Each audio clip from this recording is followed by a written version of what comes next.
Then I saw a new heaven and a new earth, for the first heaven and the first earth had passed away, and there was no longer any sea. Revelations 21:1. This is one of the most well-known verses in the Bible about the apocalypse, or the end times, as this future era is most commonly referred to. This passage is found in the book of Revelation, what some find to be the scariest book in the whole Bible. But what is less well known is the verse actually signifies the promise of renewal and hope following the events of the apocalypse. Right now, many people in the United States are scared and they're on edge.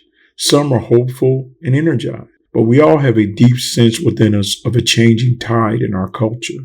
Partisanship and divisiveness pushed by the media and our politicians is at an all-time high. Now you throw into this anxiety goulash the conflict that happened on July 13th when Donald Trump was almost assassinated. Now the shooter appears to be a deranged, bullied kid, like all these shooters seem to be. But now you throw in all the conspiracy theorists who are online with their 72 different versions of how it really happened. You throw in President Joe Biden stepping down and Kamala Harris taking his place. You throw in the incompetence of the Secret Service and the non-transparency of our government. You throw in racial strife, gender strife, class strife, and you just have a populace that's, in general, on edge. And this on-edgedness that we all seem to be having right now has left many people unmoored, very nervous, and agitated more than ever before. Now, before I go on, if you like what you're hearing, please like and subscribe and share this content with others who might wish to add a little wisdom into their lives. Now back to the topic. The world is in motion like never before. We're entering a more politically volatile period.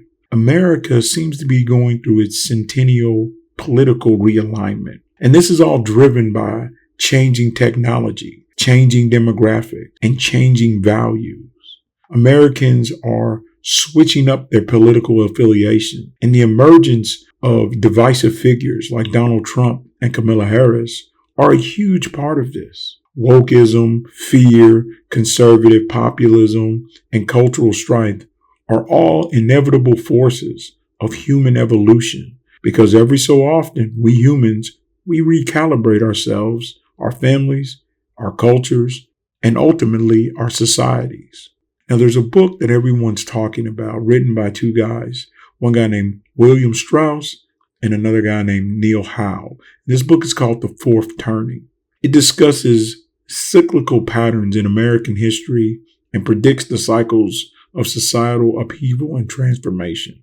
The authors suggest that history moves in 80 to 100-year cycles, or as they call it, turnings. And with each turning consisting of 4 different phases: the high, the awakening, the unraveling, and the crisis. They argue that we are currently in the crisis phase, which is characterized by major societal political upheaval.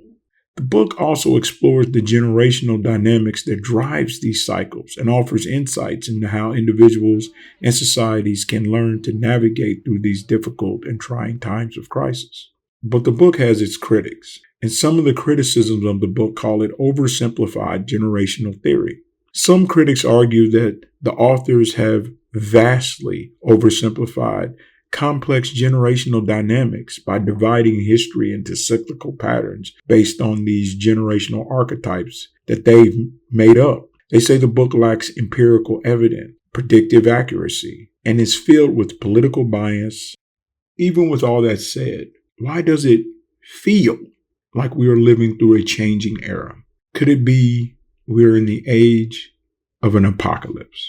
Now, before you build a bunker, fill it with goods, and go moving into it, let's explain and unpack the term apocalypse. The term apocalypse typically refers to a catastrophic event that results in widespread destruction, or the end of the world as we know it. It is often associated with religious or mythological beliefs about the ultimate fate of humanity or the earth. However, the term apocalypse can also be used more broadly to describe an event or situation that involves widespread devastation or widespread chaos or widespread change. Political realignment and chaos, though often perceived as negative forces in society, can surprisingly have benefits for the American people. While it's widely believed that political polarization and chaos lead to division and gridlock, they can also spur innovation, foster critical thinking, and ultimately lead to a positive change. How, you might ask? One way in which political alignment, or rather political realignment, and chaos can be beneficial is by challenging the status quo and encouraging people to think outside the box. When there is a clear divide between political parties or ideology, it forces individuals to critically analyze their own beliefs and consider alternate perspectives. And this can lead to the exploration of new ideas and new solutions to long-standing issues. If we are very wise, then we can hope that this increased engagement can bring about a much-needed reform and hold elected officials accountable for their actions. Where there is widespread dissatisfaction within a political system, there is often greater demand for transparency and ethical behavior from its officials. Hopefully, this pressure can help root out corruption and ensure that government actions are in the best interest of the American people. Now, I know this sounds naive, but it's happened before, and it can happen again. So while political realignment and chaos may create more challenges for us in the short term, and can be, quite frankly, terrifying as hell, it also has within it the potential to drive positive change and empower the American people. Now, despite what party you may affiliate yourself with, it is time to demand those in Washington act within our best interest. And yes, I know the odds of them doing so are slim to none, and sometimes we as citizenry feel as if we are just screaming into a void and no one is listening to us. However, we must still scream, because maybe, just maybe, if we all scream together and we all scream long enough and we all scream loud enough, they will hear. Thank you for watching and have a wise day.